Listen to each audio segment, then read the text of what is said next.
Dash, dash, dash. Black Star Pirate Radio. Toronto checks in at 72 degrees and patchy rain nearby. Airflow is east-northeast at about 4 miles per hour. From that dossier to this one, Australia News Live, Tehan criticises Labor for rising. In Australia, the political grid crackles. Tehan criticises Labor for rising electricity bills, while Bowen points to coalition hypocrisy. The tension: whose narrative defines the cost of power? Concrete facts show a volatile energy market. Australian households faced average electricity bill increases of 10 to 20% in the last year, impacting over 9 million residents. Liberal Shadow Minister Dan Tehan blames Labor's renewable policies, while Energy Minister Chris Bowen highlights the previous coalition government's lack of long-term energy strategy, specifically their failure to invest in grid modernization. The immediate exposure is on everyday Australians grappling with tighter budgets. This blame game is an ancient pattern, a political ritual that deflects provenance.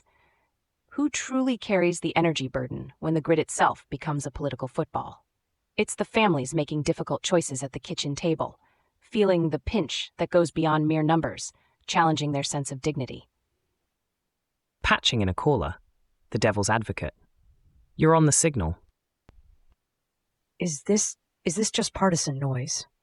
Or are families genuinely sacrificing necessities to keep the lights on? What's the real cost on household budgets beyond the official figures? Copy that, bringing it back to the main thread. That's the core. An alternative path could involve a bipartisan, decade-long energy transition fund, isolating critical infrastructure investment from electoral cycles, securing future consent. Instead of endless blame, imagine a national energy literacy program coupled with local microgrid incentives, empowering communities directly. The next playable step for citizens is demanding transparent energy pricing models and advocating for local energy cooperatives to regain autonomy over their power supply. From the unseen currents shaping domestic budgets to the very visible, yet equally mysterious objects falling from above. Our next signal: suspected space debris washes up near Townsville, sparking exclusion zones. Queensland police located 4 objects near Forest Beach, enforcing 50-meter exclusion zones around the debris. The Australian Space Agency confirmed the debris is suspected to contain hazardous chemicals. This exposes local residents to potential environmental contamination and public safety officials to complex, novel incident management. Provenance dictates we always question what falls from above, especially when its origin is murky. This cosmic litter demands a deeper look at global space governance and who shoulders the cost of orbital pollution. The collective imagination wrestles with the unknown, turning confusion into anxiety for coastal communities. We've got someone. Patching in a caller. Go ahead. Is this just more manufactured panic? Or should we genuinely worry about space trash now? What's the true risk versus the cost of these extensive containment efforts? That's a sharp point. The current state offers limited citizen agency, relying instead on top-down directives. An alternative could have been an established, transparent international protocol for identifying and communicating findings on unexpected orbital debris, fostering global consent.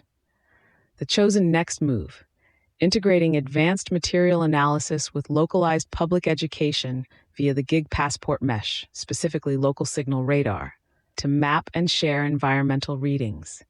This shifts observation from passive reception to active discernment, turning confusion into actionable vectors for community self-determination. From objects falling from the sky to structures collapsing on Earth, we shift focus to a heartbreaking incident in Pakistan. In Pakistan, a roof collapse at a tutoring center claimed 14 children's lives. The structural integrity of learning spaces and the dignity of young lives are laid bare. Concrete facts confirm the tragedy occurred in Sargodha, Punjab province, where a dilapidated roof at a private tutoring center crumbled, killing 14 children aged 10 to 15 and injuring several others.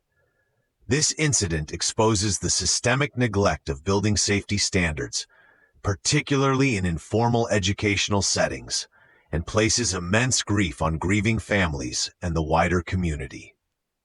This tragedy is a cruel lineage, a recurring narrative of vulnerable populations in makeshift structures.